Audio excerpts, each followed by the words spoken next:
Screencast for FOP project. Group members Nico, Furgan, O, and Philip. The world didn't end because of war, it ended because of speed.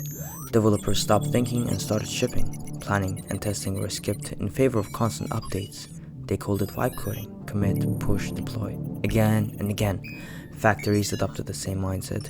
Machines updated themselves live, stacking patches no one fully understood. Eventually, corrupted systems began producing things they were never meant to. Days later, people got sick, they lost control then themselves. The machines hadn't attacked, they had manufactured the pathogen. One research facility may have a cure.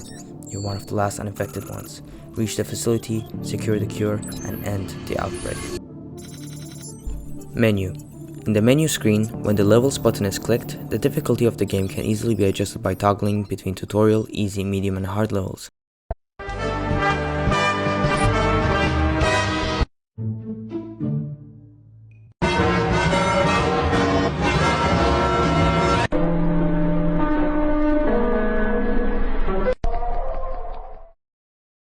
Mechanics.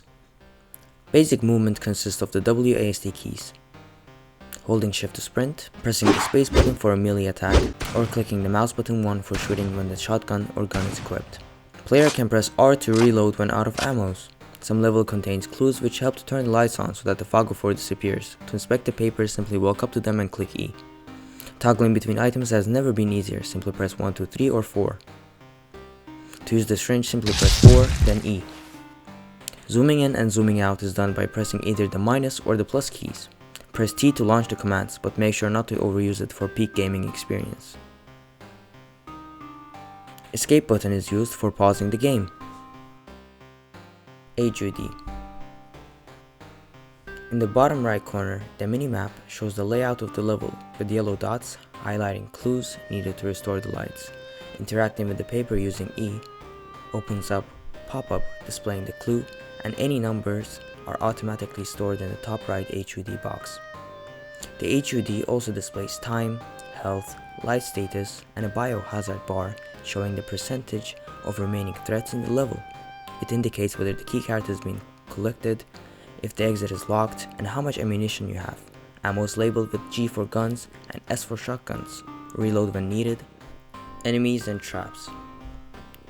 Zombies will chase the player when they enter their detection radius. When the player is outside that range, zombies patrol randomly assigned areas. If the player escapes the radius, zombies will search their last known position, and if the player isn't found, they return to patrolling a newly assigned area. Zombies can be defeated using melee attacks with the bat or by shooting with the gun or shotgun. Traps should be avoided at all costs. Vents can be used to teleport to the predefined locations on the map. However, teleporting does not guarantee safety, as the destination may still contain enemies. Escaping the facility. Escaping the facility is your main objective. If the exit is locked, walking up to it will trigger a pop-up indicating that a keycard must be found first. A yellow arrow appears on the map to guide you to the keycard. Once it's collected, a white arrow will point you towards the exit. If you successfully complete the level, you can proceed to the next one. However, if you die by taking too much damage from zombies or traps, the level must be restarted. Creating the cure. Level 5, the final level, features a different objective. The level is divided into two areas, one where the antidotes are located, and another where they must be delivered to unlock the exit. If the antidotes haven't been collected, a wall blocks access to the second area. Entering the second area triggers a wave of zombies, so proceed carefully. Once all antidotes are placed on the tables, the exit is unlocked and the player successfully completes the mission. Power restored. When light systems are off, the player needs to find the clues which are placed on the map. The order of picking up the clues does not matter, as they have already predefined spaces in the pin code section on the top right HUD box. Once all the clues are collected, player can find the generator and type the code in. Once the light systems are on, the player can easily locate the keycard. Achievements. Achievements can be accessed from the home screen by clicking the Achievements button. Selecting an achievement displays detailed information about them. You can try unlocking every single achievement in the game, but be warned, it's not easy. Player mutations. Players can unlock achievements throughout the game. Achievements reward XP, which can be used to unlock mutations. In the skill tree, clicking an icon shows detailed skill information, and skills can only be unlocked if their predecessor is already unlocked.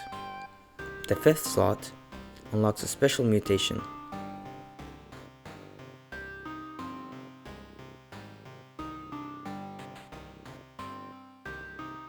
First, MapLoader is responsible for loading and interpreting maps. It supports both custom text maps and TMX maps created and tiled. Internally, it converts maps into a coordinate-based grid, tracks width and height, and provides helpers like finding a safe spawn point that does not overlap with walls. Next, Maze Generator creates the endless mode levels. It uses a depth-first carving algorithm to generate a maze with configurable corridor width, bias towards straight paths, and optional loops to reduce dead ends. The maze is generated at a base resolution, scaled up, and then cropped to the final world size. For movement and AI, Grid Pathfinder handles pathfinding using the A-star algorithm. It works on a tile grid, uses Manhattan distance as the heuristic, and returns the shortest walkable path while avoiding walls. This is used for enemy navigation and other grid-based movement. Game Camera wraps libGDX as an orthographic camera and controls movement, zoom, and screen shake. Each frame, it smoothly lerps the camera towards the player instead of snapping. Zooming is handled with the target value and a smooth tap function, so changes feel natural and responsive. When events like damage occur, a short shake adds impact by applying fading random offsets. The final position and zoom are updated every frame and used for rendering. And finally, Sound System centralizes all audio handling. It loads sound effects and music, applies master, music, and effects volume, supports music ducking, and switches tracks depending on whether the player is in the menus or gameplay.